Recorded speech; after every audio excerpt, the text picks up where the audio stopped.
Bodybuilding Chef episode, I think this is 11. Getting pretty steady with the flow of these. I'm getting it down, figuring it out. Yeah. So I'm also trying to show people my habit for how I get water intake so high. I've also been drinking a gallon of water since I was in middle school. I used to just carry the gallon jug around with me. So the habit's always been there to just drink a gallon, but it's one thing to carry the water around with you. It's another to actually drink it all. I feel like you see a lot of people walking around with it like it's a fashion statement and they don't actually drink the water. And over the years, I found it better. Plus, I'm always near a water source at work to just bring my big 32-ounce shaker cup and fill it up as the day goes by so I can just see progress. And I feel like I drink a cup of water faster than I will drink a gallon because you see the whole gallon and it's almost daunting. So in that way, you can kind of just stay ahead and know where you're at. You just have to remember how many you've had. I feel like a few times I drank some water and I was like, okay, was that number 4 or is that number 5? So in that case, and you do got to stay ahead with the memory part. But 80 grams of oats, 400 grams of water, 5 minutes. We're going to do 1.5 cups of egg whites in the pan, 4.5 ounces of chicken, 28 grams of Kraft cheddar cheese, and 3 teaspoons of Dijon mustard. So that's the recipe. It's in the description. If that's all you want to know, that's all you need to know. Otherwise, the rest of this is just me talking and cooking. Put the pan medium heat with a thin layer of oil just to make sure the food doesn't get stuck. And then we're going to get our egg whites in the pan before it gets too hot. We don't want to burn the egg whites. And then with what's left in the container, there's 2 cups total. We'll put it in the egg whites. Thickens them up a little bit, gives them some substance. Okay, so the pan's a little hot. That's okay. The eggs, since they're cold coming out of the carton, they'll cool the pan down and it'll start cooking just fine. So I'll bring that down for a moment. Let all the eggs get to an even temperature. If they're consistent and even temperature, then it'll cook through better. If you let them get hot on the bottom and cold on the top, then the issue you're going to run into there is it'll be really wet on top and then burned on the bottom. And we try and manage temperature as well by putting a cover on it to try and retain some heat. And that way it keeps the heat close to the eggs on the top and the bottom, and they cook more evenly. All right, 4.5 ounces of chicken going in. Whenever I cook for people, there's always like a little bit crispy chicken pieces, and I like to keep those ones for myself. And it's also because they may not like it and think that it's dry. So I like the little crispy edged ones.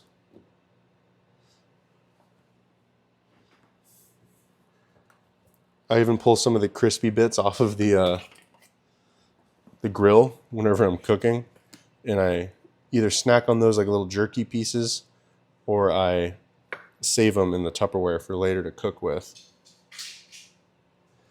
Today we were 240.2 after a rest day. That's good for me. You're always going to retain a little bit more fluid and water because you didn't burn all of it off with the activity you normally do on a training day. And I'm not currently reducing calories on non-training days other than by not drinking my 50 grams of carbs while I work out because I don't work out. So there might be a slight change in fullness after a non-training day. And that's why we want to weigh daily and take an average for the week. If on average we can monitor, like with MyFitnessPal, we can see where the weight fluctuations are, then we can get a running average, and then we can also just look at it and think to ourselves, like, okay, why were we heavier this day? Why were we lighter there? And make sense of it all. But if your heaviest day this week is still lighter than your heaviest day the week prior, you're losing weight on average, and that's what you want. My heaviest day last week was like 242.3. This week, the heaviest I've weighed so far is 240. So I'm already 2 pounds lighter. You don't want to lose more than 2 pounds per week. depending on your body mass. You want to lose about 1% body weight. Got this giant air bubble in here. And by only losing 1% of your body mass, you're not going to be pushing your body to such an extreme that it begins to stress out.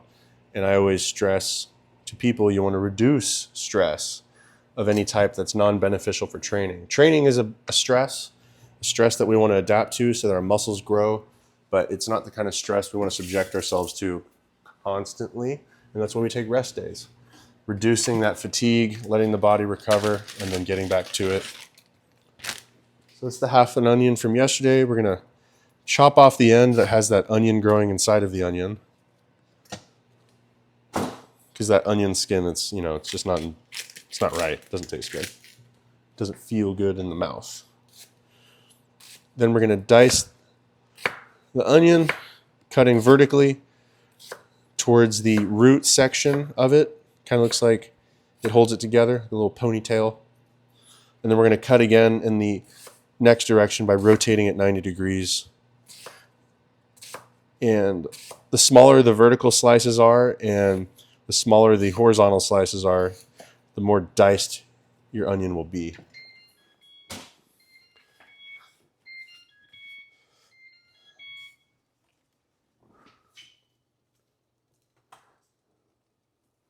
I think it's funny that it kind of poofed up in the middle today, the omelet. So we're trying to weigh down the bubble now. Because that part of the omelet's going to be thinner.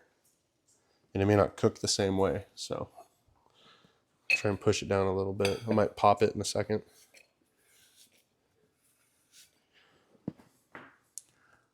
Saving the onions for later. Yeah. There we go. Trying to get it to lay down again.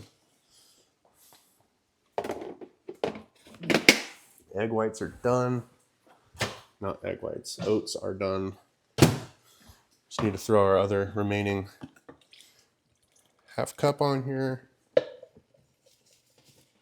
Yeah, this omelet's cooking perfectly and it's cooking quickly, so we got to work quickly to get the best result with our oats and our omelet. The more efficient I am here, the shorter the video is. All right, 3 minutes since it's not a lot of egg whites. So we got 3 minutes to finish this off. I kind of like it. It feels like I'm playing a video game here, trying to get everything set up properly. I half cut the lid on my tomatoes. That way they can drain and I don't end up with a soggy omelet.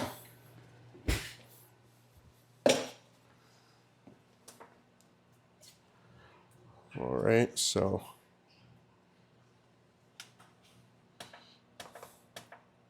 there we go.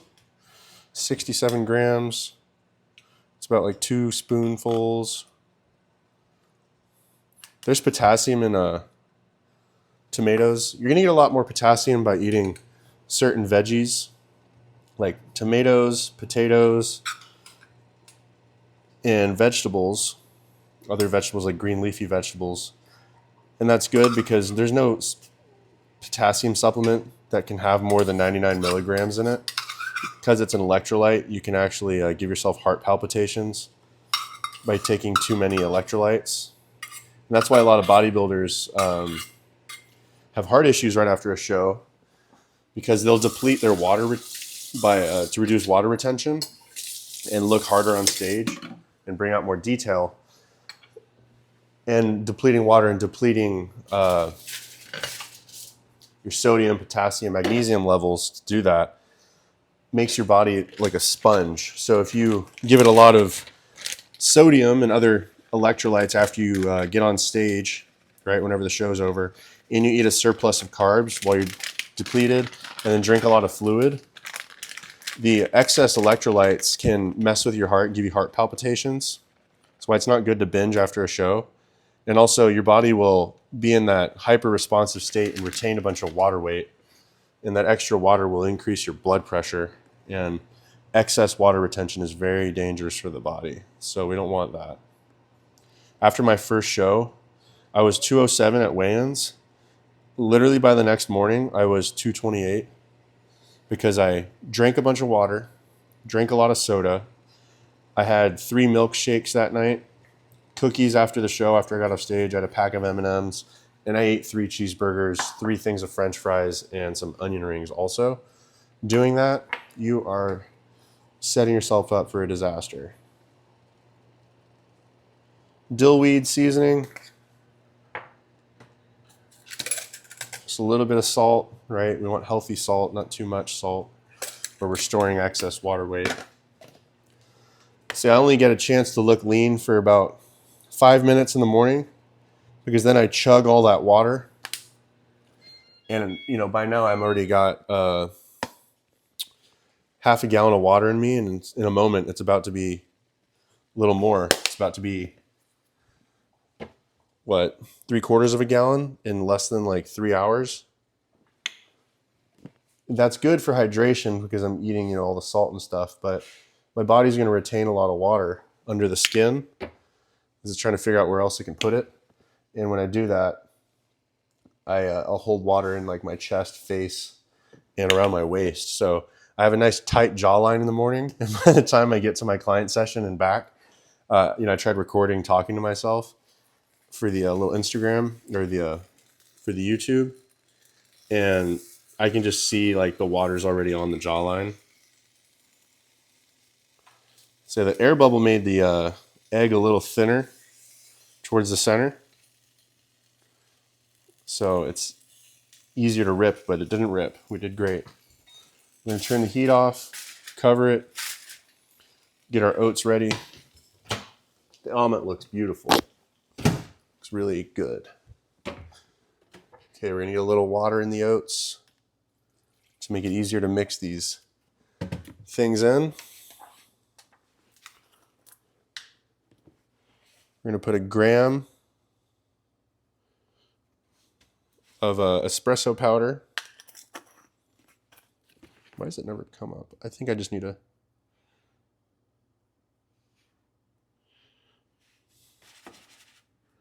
That's plenty. I don't want to put too much and, fuck you, actually. Let's try it. We're going to put that little extra in there. I'll start dry measuring that with like a scooper.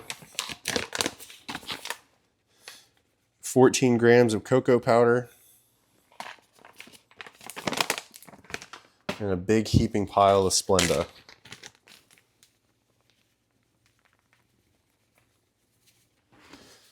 I go through so much Splenda, it is kind of scary. But we'll be all right. Okay, cocoa powder and espresso put away. We're going to put a pinch of salt in here as well. If you want to enhance the flavor of your oats, always put like a pinch of salt. It's just enough to bring out the nuance of cinnamon or whatever you might have put in there. And we are very hungry this morning. Body's definitely in the rhythm for the diet. Cardio is increasing the appetite. So I think if we can get down into 235, I'll re-implement the high carb days I was doing when I was in the 240s to help me push down to the low 230s and maintain fullness and performance for training. And I'll do a high carb day on my upper body days. And if it works well, I'll start adding a second high carb day. That does mean I'll have to make my days non-training a lot harder by taking by adding cardio or taking out all the carbs on those days. It'll make me very tired, but the theory is to fill up your glycogen stores in your muscles by depleting them and refilling them with more carbs than you would normally eat. So my weekly average will still be a deficit, but I should maintain fullness with those large amounts of carbs, and it should increase my energy levels from day to day.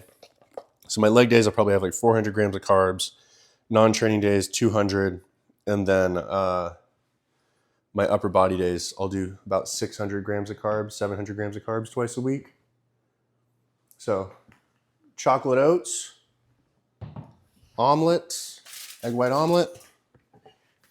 She looks even better than yesterday. Oh yeah. That's a plate. That is beautiful. What a great thumbnail. All right. And there she is. Episode 11, that's breakfast, 110 gram protein breakfast.